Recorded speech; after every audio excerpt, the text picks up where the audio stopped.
I'm here with Mike Rowe. You might recognize him from Dirty Jobs, but he does a lot of work in the community and is giving back right here in Baltimore, where you're from. Welcome home. Born and raised. Good to see you, Hans. Great to be back. Yeah, we had the Huns on the show the other day. Is that right? We did, How'd yeah. that go? It was good. It was fun. Excellent. Yes. So you have a nonprofit organization, the Mike Rowe Foundation. Tell us about it.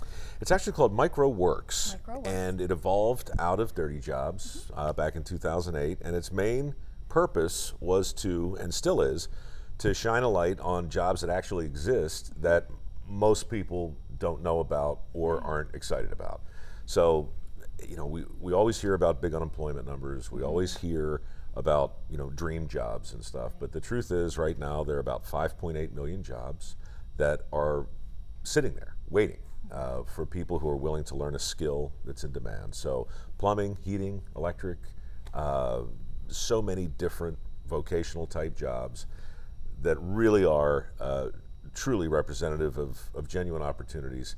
And we're just trying to get more people up to speed with the fact that they exist, how well you can do if you learn a trade. And toward that end, we also offer work ethic scholarships. So, Tell us more about that. well, scholarship funds are everywhere. You know, everybody has them for different reasons. We focus on work ethic because it seems like everyone else is focused on either academic or talent or athleticism. But ideally, we look for kids and adults who are willing to retool, retrain, and sometimes relocate. Because the work, you know, the real opportunity, it doesn't necessarily exist in your zip code. Right. So if you're willing to do those things, we can almost guarantee an opportunity that's better than you think. Yeah, talk to us a little bit about the phrase skill gap versus will gap.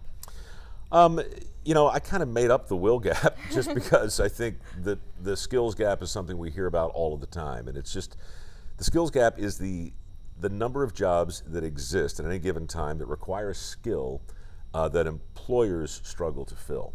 The will gap is really more of a state of mind, and it speaks to why the skills gap exists in the first place. And it really just goes back to the fact that many jobs that exist today have fallen out of favor. So if people aren't excited or enthused, if they don't have the will to do the sorts of jobs that exist, then obviously that's where the disconnect is going to start. That's where the gap is going to begin to form.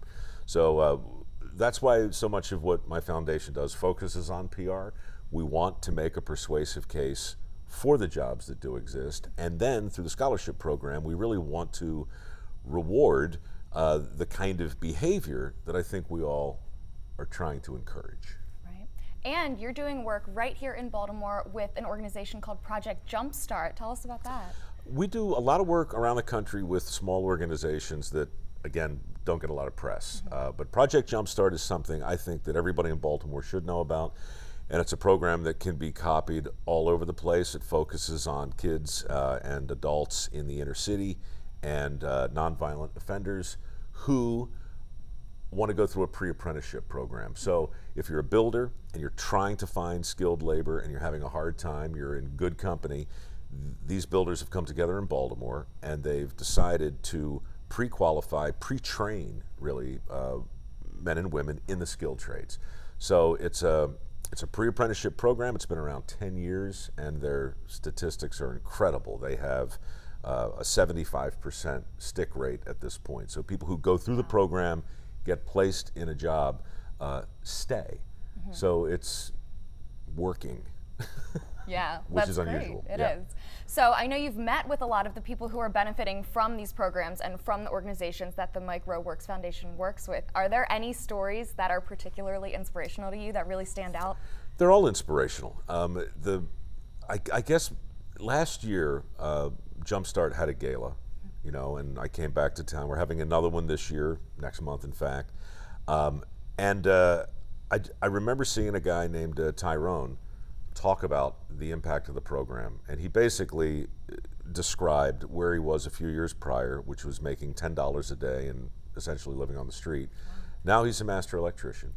He's making $52 an hour, and it's not unusual. It's story after story like that. That's just through Jumpstart in this town. Through my own foundation, probably 600 people have gone through a program with a work ethic scholarship, and they're all working in their trade of choice.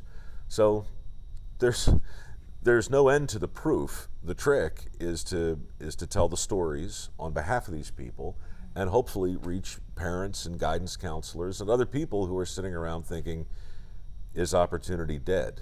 Because a lot of people believe it is, and the truth is, definitely not. No, it's everywhere.